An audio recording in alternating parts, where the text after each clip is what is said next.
There's a reason education sucks, and it's the same reason that it will never, ever, ever be fixed. It's never going to get any better. Don't look for it. Be happy with what you got. Because the owners of this country don't want that. I'm talking about the real owners now. The big, the wealthy, the real owners, the big wealthy business interests that control things and make all the important decisions. Forget the politicians. They're irrelevant. The politicians are put there to give you the idea that you have freedom of choice. You don't. You have no choice. You have owners. They own you. I really haven't seen this many people in one place since they took the group photographs of all the criminals and lawbreakers in the Ronald Reagan administration. Will be gone. Dinosaurs had their chance. There was an age of reptiles. Now it's the age of primates. And who knows, maybe it'll be the insects next. It's not up to us. It's not divinely ordained. We're here on chance, and we're going to go away. And the planet will heal. The planet will heal because that's what it does. 225 different people in the Ronald Reagan administration have either quit, been fired, been arrested, indicted, or convicted of either breaking the law or violating the ethics code. It heals itself. It's a self-healing organism. It changes and grows. It'll incorporate all of our dead cities into itself, and it will become something else, but it will still be going around the sun for at least a few more billion years or whatever. 225 of them. And Edwin Meese alone has been investigated by 3 separate special prosecutors, and there's a 4th one waiting for him in Washington right now. So this whole thing, we have to save the planet by not putting diapers in the landfill. That's too short-sighted. It doesn't do anything. You have to change yourself. And we'll never do that because the dollars now, it's everybody wants $1 and a toy. 3 separate special prosecutors have had to look into the activities of the Attorney General. And the Attorney General is the nation's leading law enforcement officer. Everybody's got a cell phone that'll make pancakes and rub their balls, so nobody wants to rock the boat. Nobody wants to change. Don't change anything. And we're in a nice downward glide. They own everything. They own all the important land. They own and control the corporations. They've long since bought and paid for the Senate, the Congress, the state houses, the city halls. They got the judges in their back pockets. They're against street crime, providing that street isn't Wall Street. And the Supreme Court decided about a year ago that it's all right to put people in jail now if we just think they're going to commit a crime. I think we squandered great gifts. I think humans were given great gifts. Walking upright, binocular vision, opposable thumb, large brain, making tools. Make tools, large brain, make better tools. Talk, have to link language. You take this, put in here. We learned language, the brain got bigger, language. We grew. It's called preventive detention. All you got to do now is just think they're going to commit a crime. Well, if we'd have known this shit 7 or 8 years ago, we could have put a bunch of these Republican motherfuckers directly into prison. And they own all the big all the big media companies, so they control just about all of the news and information you get to hear. They got you by the balls. Keep in mind, these Reagan people are the ones that were going to get government off our backs. Remember that? That was the rhetoric of the 1980 campaign.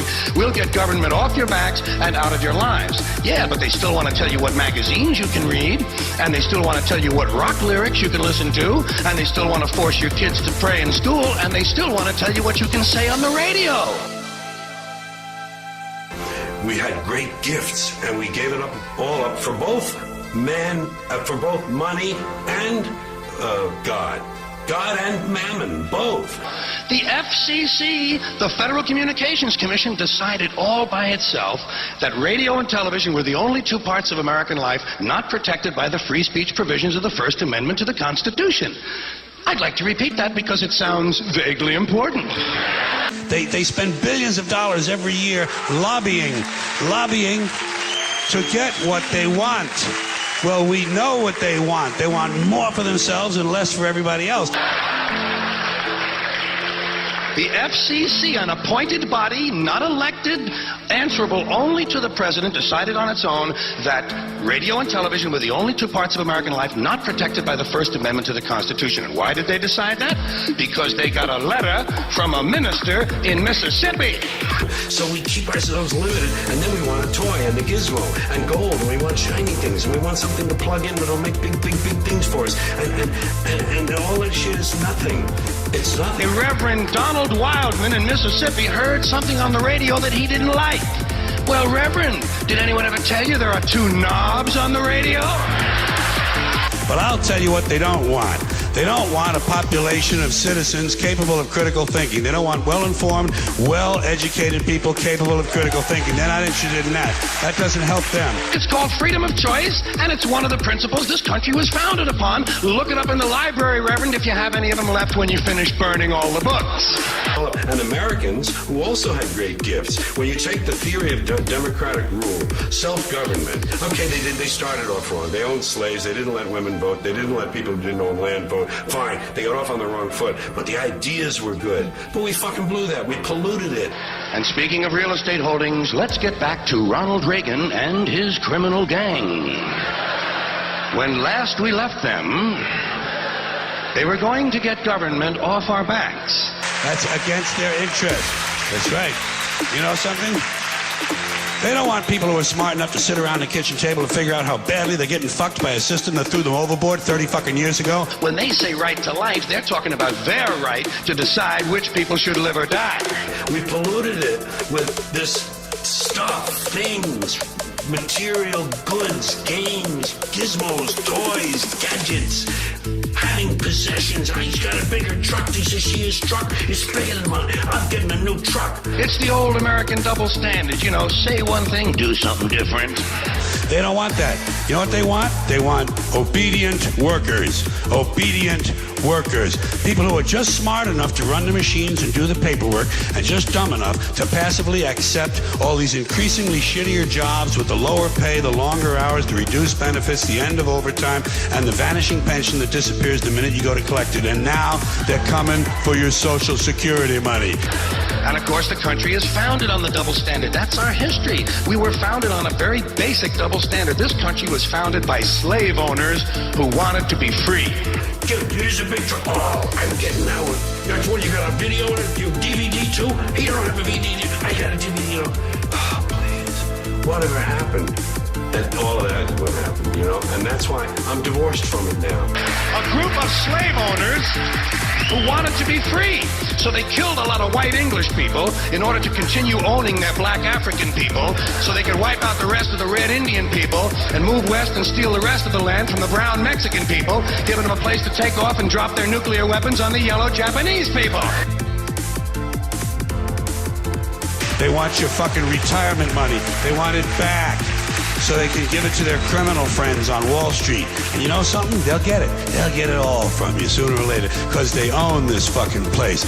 You know what the motto of this country ought to be? You give us a color, we'll wipe it out. You got it. When you're born in this world, you're given a ticket to the freak show. And when you're born in America, you're given a front row seat. And some of us get to sit there with notebooks. And I'm a notebook guy now, huh? Oh my God, did you see that? Did you see what he just... So anyway, about 80 years after the Constitution is ratified, 80 years later, the slaves are freed. Not so you'd really notice it, of course. Just sort of on paper.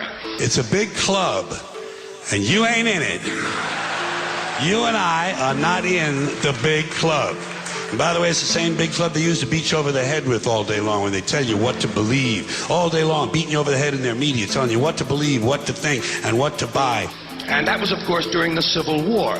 Now, there's another phrase I dearly love. That is a true oxymoron if I've ever heard one. Civil War. Do you think any country could really have a civil war? And I watch the freak show, and I get my notes, and I make up stuff about it, and I talk about the freaks. And the freaks are all human, and they're like me, and they're all the same. We're all the same. I'm not better. I'm not different. I'm just apart now. I'm separate. I'm over here because I put myself out of the mix. I don't have a stake in the outcome. I'm not a cheerleader. for a given outcome. Now, what do you expect? Hey, come on, this is a warlike country. We come from that Northern European, basically the Northern European genes, the blue eyes, those blue eyes. Boy, everybody in the world learned real quick, didn't they? When those blue eyes sail out of the north, you better nail everything down, motherfucker. Good, honest, hard-working people. White collar, blue collar, doesn't matter what color shirt you have on. Good, honest, hard-working people continue. These are people of modest means. Continue to elect these rich cocksuckers who don't give a fuck about them. They don't give a fuck about you. They don't give a fuck about you. They don't care about you at all. At all. At all. Yeah. You know? Everybody in the world learned real quick, didn't they? When those blue eyes sail out of the north, you better nail everything down, motherfucker. Nail it down, strap it down, or they'll grab it. If they can't take it home, they'll burn it. If they can't burn it, they'll fuck it. That's what happened to us. oh, they say if you scratch a cynic, you'll find a disappointed idealist. And I would admit that somewhere underneath all of this, there's a little flicker of a flame of idealism that would love to see it all change. But it can't happen that way. And incremental change, it just seems like the pile of shit is too deep. And it's a warlike country, come on. I mean, forget foreign policy. Even the domestic rhetoric is warlike. Everything about our domestic policy invokes the thought of war. We don't like something in this country, we declare war on it. The war on poverty, the war on drugs, the war on crime, the war on AIDS, the war on cancer. We got the only national anthem that mentions fucking rockets and bombs in the goddamn thing, you know what I mean? The table is tilted, folks. The game is rigged. And nobody seems to notice. Nobody seems to care.